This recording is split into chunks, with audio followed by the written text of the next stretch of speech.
Hello and welcome to Tech Done Fast for the 10th of November 2023. Let's get straight into the news.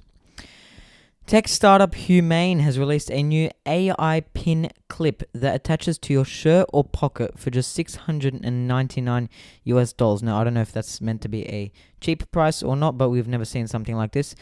It's powered by a Qualcomm chip and it has a projector but no screen.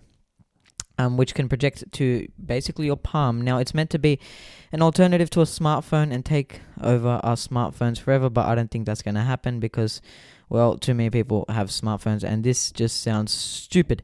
But, yeah, it comes with a Humane branded T-Mobile-backed mobile network, allowing it to receive calls and texts without a tethered phone. Now, if you don't know what I'm talking about, don't worry, because there'll be more on the next episode of the Random Access Show.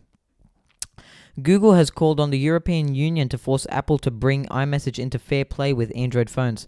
The company, alongside some of the EU's largest telcos, has written to the European Commission, asking for the regulatory boards of the EU to step in and finally bring iMessage up to speed with Android's RCS system. They have been fighting for months over this problem, even releasing an iPager ad, which I spoke about in an earlier Tech Done Fast episode. It doesn't look like Google will win, but we'll have to wait and see.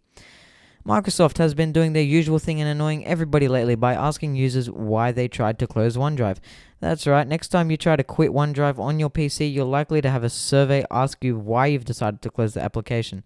It comes after they've asked us why we wanted to download Google Chrome when we tried to download it with Edge. They just don't know when to stop, do they?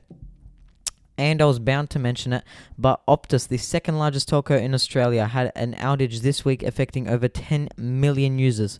The outage, first detected on Wednesday at around 4 a.m., affected all Optus users and wasn't solved for at least 9 hours. And depending on your account and who you were and where you were, that could have been a lot longer. It caused problems for heaps of industries, including the Victorian rail network, which was delayed for a bit due to a rail signalling something or other which relied on the network. The outage was so widespread that people were even unable to call 000, and the outage has its own Wikipedia page now. Not looking good for Optus, especially since their apologies don't seem to be working, and they're refusing to give credit and refund customers. Instead, they're allowing all customers on a plan 200 gigs of data, and any prepaid customers unlimited data for the weekends starting on November 18. Now, to me, that's not enough from Optus, and we'll see if we'll talk about that in the next episode of the Random Access Show. But many other carriers saw uptakes in sales, with Kogan Mobile seeing a 400% higher uptake in eSIM sales than an average day, according to 9 News. We are yet to find out the exact issue that caused the outage.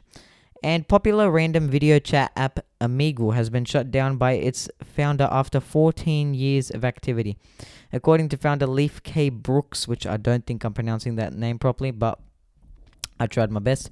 It was becoming too hard to manage criminal activity on the platform, which was infamous for being used by sexual predators. K. Brooks said he was sad to let the platform go, but he also said that he, quote, didn't want to have a heart attack in his 30s, according to 7 News. I agree with him there. That's all for for Tech Done Fast for the 10th of November 2023. Lepinopoulos, thanks for listening to Tech Done Fast.